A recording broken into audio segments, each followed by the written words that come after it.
Ladies and gentlemen, welcome back to the channel. Today I will be taking you guys through basically a walkthrough, a rundown of what exactly I do when I'm training my chest and my shoulders, how I've been able to improve them and grow them over the last couple of weeks. I feel like I've made significant gains in terms of like my shoulder width and my chest. Overall, my chest growth has been great over the last couple of weeks. So in today's video, I will just be walking you guys through my chest and shoulder workout, and yeah, you guys can try this workout out for yourself. If you guys are trying to grow these muscle groups as well, you can take some points from this video as well. Yeah, if you're new to the channel, make sure you subscribe and like the video. Yeah, let's get into the video. So for my main primary movement for my chest is gonna be the incline bench press. Yes, that's the incline bench press, not the Smith machine, just the simple no help incline bench press. I've been doing this movement for about, I think it's now coming up to 8 weeks now. I've really enjoyed it. I was previously doing the incline dumbbell chest press. I felt like I needed to switch it up, and so I chose this movement. I've really been enjoying it over the last couple of weeks, and I've noticed significant growth in my upper chest. My upper pecs are looking bigger. So I start off my chest day with this movement. I basically do 2 warm-up sets. Just one, the first set is just basically just to get some blood flow in your muscles. We're gonna do heavy pressing in this movement, so I just do like 10 reps, the first set, and then my second set, I'll go straight into my second set. I'll load up like 60 kgs just to get some more blood in the pecs, warm up my joints as well, warm up your front delts so you're able to press really strong. Today was a day I really wanted to PR as well. My current PR was I think 97 kgs for 3. Today I was trying to aim for that 100 kgs, so I had to make sure I am warming up all my joints, and I'm ready for that. After those 2 first warm-up sets, we go straight into the first working set. I know this is like a build up to the PR, but this is still a great set. It's a good amount of weight, and it's also for growth as well. So this is my first working set. I think I had about 85 kgs on the bar at this point. I just trained this to failure. I wanted to gauge how strong I felt as well in the gym before I aim for that PR. So after that set, we went straight, and now we finally reached my main heaviest set of the movement. I was aiming for 100 kgs. I wasn't really sure how many reps I would get on this, because this is my first time like actually benching 100 kgs, this type of movement. I've done 100 kgs on the Smith machine, but as you guys know, the Smith machine is not the same. I wanted to aim for at least 1 rep, but I actually managed to get 2 good reps on this 100 kgs. I felt like if I had a spotter, I could have gone for at least 4. Benching that for 2 reps, I was really happy, as you can see. And lastly, after that, hitting that PR, I did a drop set, and I feel like for me, this incline bench press is my main movement for my chest. I feel like it's always good to throw in a drop set at the end to like completely burn out the chest. I'm not actually a fan of training with like high volume and stuff like that, but I feel like the previous sets were all setting up for that PR attempt, so I might as well decent weight and just rep out at the end.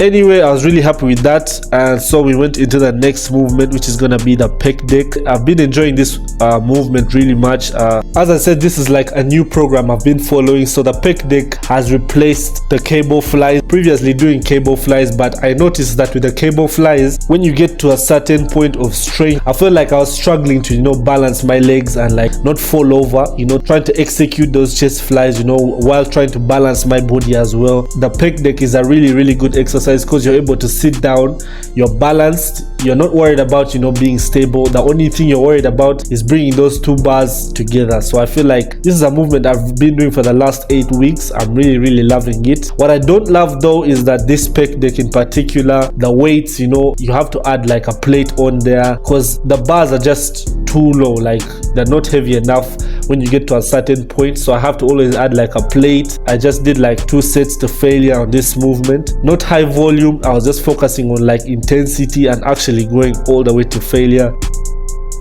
So after those 2 movements for my chest, I went straight into training my shoulders. So for shoulders, we basically start off with a lateral raise. However, we don't start with the dumbbells, we start with the cables. I really enjoy doing these fast, because first of all, I'm able to lift a heavier amount of weight. In the lateral raises, you can't go too heavy, but with the cables, when you start off with this movement, I feel like you're able to go slightly heavier, and that builds more chest, and that also gets your shoulders warmed up, you know, for pressing. The reason I start with lateral raises before my shoulder pressing is because I feel like my front delts are really more developed, and I really need my side delts to catch up. You know, I'm trying to get that wider shoulder look, you know. So I feel like right now the priority is my rear delts and my side delts. And the front delts, you know, I still do pressing, and you know, you hit that as well when you're doing other movements, just like the bench press, you know, you're activating your front delt as well. So I start off with lateral raises because that's the main thing I'm trying to grow. I'm trying to grow my side delts. I only do this for about 2 sets, you know, to failure, just, you know, getting blood in the side delts, getting blood in my shoulders. And then after that, we go straight into shoulder pressing. Dumbbell shoulder presses, really good exercise. Everybody knows this exercise, you know. I'm sure you guys are doing this exercise as well. A little tip, I would say, I feel like people set up the bench too upright. It ends up being harder to balance, especially for someone like me who has like long arms. It's very beneficial for me to put the bench slightly back, you know. And yeah, I basically did 3 sets of shoulder press, just, you know. So I just do this to absolute failure, you know. I have no like rep ranges I follow. I felt really good. My shoulders, my front delts were pumped at this point.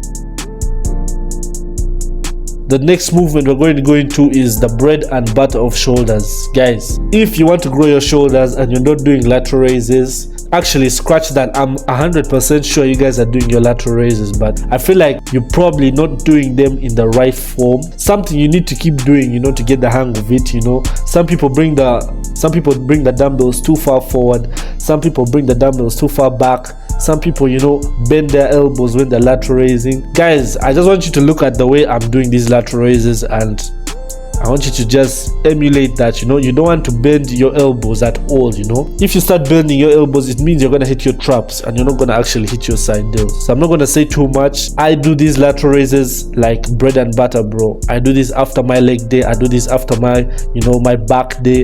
I spam lateral raises. I think this is the most trained muscle I have on my body. I've been doing this so much, and it's been beneficial to my physique, because even when I look at the mirror, like, you know, you want your side delts to be popping, you want to look wide. I often see people, you know, with a very developed front delt, and that's probably from doing bench press and stuff like that, but then their side delts are not as developed, or their rear delts are not as developed. And the final movement of this workout, rear delts. Guys, I was also a victim. I was also, you know, guilty. I was a criminal of not hitting my rear delts. I would neglect these because, you know, when I'm training my back, I'd feel like I'm hitting them. I felt like they're small muscle, you know. If you want your shoulders to pop out, look like boulders and stuff like that, start training your rear delts. Here I was posing, guys. Don't mind my gut, don't mind my, you know, stomach. I'm bulking right now, so I don't really care about having abs, but just focus on my chest and focus on my shoulders. You can see all 3 heads of the shoulders have been hit and they're popping out. My side delts are popping out because I've been spamming lateral raises. Absolutely spamming them for the last couple of weeks. Do the things I've taught you in this video. If you've learned something, you know, like the video, subscribe, all that good stuff. I'll see you guys in the next one.